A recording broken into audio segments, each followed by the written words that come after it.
జై హనుమాన్. జై శ్రీమన్నారాయణ.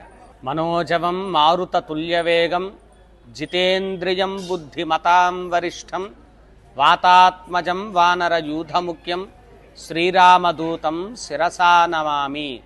యత్ర యత్ర రఘునాథకీర్తనం తత్ర తత్ర కృతమస్తకాంజలిం బాష్పవారి పరిపూర్ణలోచనం మారుతిం నమత రాక్షసాంతకం. ఆంజనేయ స్వామిని అతి బలవంతుడైనగా మనం ఆరాధిస్తూ ఉంటాం. మనకు ఏదైనా సరే ఒక దుస్వప్నం వచ్చినా లేదు ఒక కార్యం కోసం అని చెప్పని ముందుకు వెళ్తూ ఉన్నా ఆంజనేయ స్వామి వారిని ప్రార్థన చేస్తే ఆ కార్యం విజయవంతం అవుతుంది అని చెప్పని చెప్తారు మన పెద్దలు.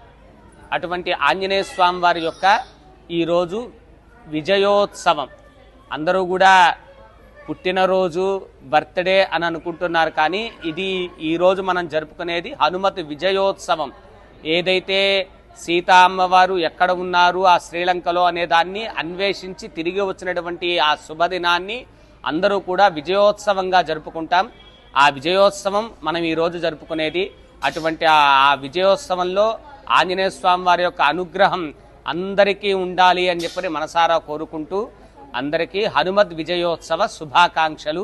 హనుమంతుడు యొక్క పుట్టినరోజు ఎప్పుడు అంటే వైశాఖ మాసే కృష్ణాయాం దశమ్యాం మందవాసరే పూర్వాభాద్ర ప్రభూతాయాం మంగళం శ్రీ హనుమతే అని చెప్పని చెప్తామన్నమాట. వైశాఖ మాసంలో వచ్చేటువంటి పూర్వాభాద్ర నక్షత్రం హనుమంతుడి యొక్క పుట్టినరోజుగా మనం జరుపుకుంటాం. కాబట్టి ఆ హనుమద్ విజయోత్సవానికి ఆ ఆంజనేయ స్వామి వారికి అనుగ్రహం పరిపూర్ణంగా మీ అందరికీ ఉండాలి అని కోరుకుంటూ జై శ్రీమన్నారాయణ. జై హనుమాన్.